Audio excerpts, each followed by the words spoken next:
হচ্ছে হিন্দুত্ববাদের ভার্সন, এটা হচ্ছে বিজেপির বাংলাদেশি ভার্সন। আওয়ামী লীগকে যেন আর এই দেশের ক্ষমতা আমরা আসতে না দিই। মতিউর রহমান নিজামী জামাত করুক শিবির করুক, জামাত শিবিরের সাথে আমাদের অনেক পার্থক্য। আর ওদের গণতান্ত্রিক রাজনীতি বিষয়টা আমার এখনো মাথায় ধরে না। ওনারা অনেক নিজেকে জ্ঞানী মনে করে, কিন্তু এই নিজামীকে হত্যা করেছে কিন্তু ভারত আওয়ামী লীগ মিলে। এবং আমি কারাগারে সেটা দেখে এসেছি। একজন বুড়া মানুষকে ফাঁসি দিতে পারে, এটা হাজিরার মতো গুন্ডার পক্ষে সম্ভব, এটা অমানুষের পক্ষে সম্ভব, এই বেইমানের পক্ষে সম্ভব। একদম বৃদ্ধ মানুষ যার শরীর হাঁটতে পারে না, ওনাকে আমি কারাগারে দেখে এসেছি।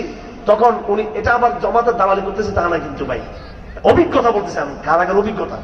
আমার আত্মীয় আছে একজন, আমি ওরা সালাউদ্দিন কাদের চৌধুরী বলি বলে, আমি তো ওর কথা বলি নাই, উনি তো আমাদের ঘনিষ্ঠ আত্মীয় আমাদের, আমি ওনার কথা বলতেছি না।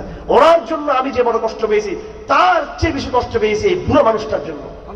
যে বুড়ো মানুষ, একজন মানুষ এইভাবে লটকিয়ে ফাঁসি দিয়ে গলা মেরে ফেলতে পারে একজন মানুষকে, কোন দেখাতে পারবেন মিশরে কোন একজন মুসলিম এত বড় নেতার ফাঁসি হয়েছেন?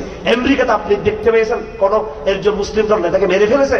আপনি খুব ভারতে পর্যন্ত অনেক লোককে মারতেছে, কিন্তু কোন মুসলিম দলের নেতাকে ভারতে মেরে ফেলছে তা আমার জানা নাই, আমি দেখিনি।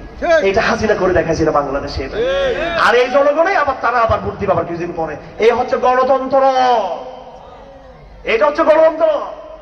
এই পথ দিয়ে ইসলামের পতন, এ পথ দিয়ে আবার আমরা বিজয়ের স্বপ্ন দেখি আমরা। সুতরাং সাস্টেন ভিক্টোরি, আমরা স্থায়ী বিজয় দেখতে চাই ইসলামের। আমরা বিপ্লব করা উচিত আমাদের, একটা চূড়ান্ত বিপ্লবের জন্য আমাদেরকে জনগণ তৈরি করতে হবে। আল্লাহ তো আমাদের অফিস দপ্তর বানিয়ে দিয়েছেন, প্রত্যেকটা মসজিদ সমাজ বিপ্লবের দপ্তর। আমরা মিটিং মিছিলে ব্যস্ত হয়ে গেছি। আরে ভাই, নামাজ কায়েম করার না আগে? নামাজ তো সবচেয়ে বড় জমায়েত। নামাজের পরে দাঁড়িয়ে ফজরের পরে আপনি 5 মিনিট মোটিভেশন করেন, মানুষ তো রাজনীতি ওখানেই তো হয়ে যাবে আপনার। নামাজের পরে জমায়েত, নামাজের তাদেরকে সুদের বিরুদ্ধে বলেন, ঠিক কিনা? দুর্নীতির বিরুদ্ধে বলেন, তাদেরকে ধর্ষণের বিরুদ্ধে বলেন, তাদেরকে নাস্তিকবাদের বিরুদ্ধে বলেন।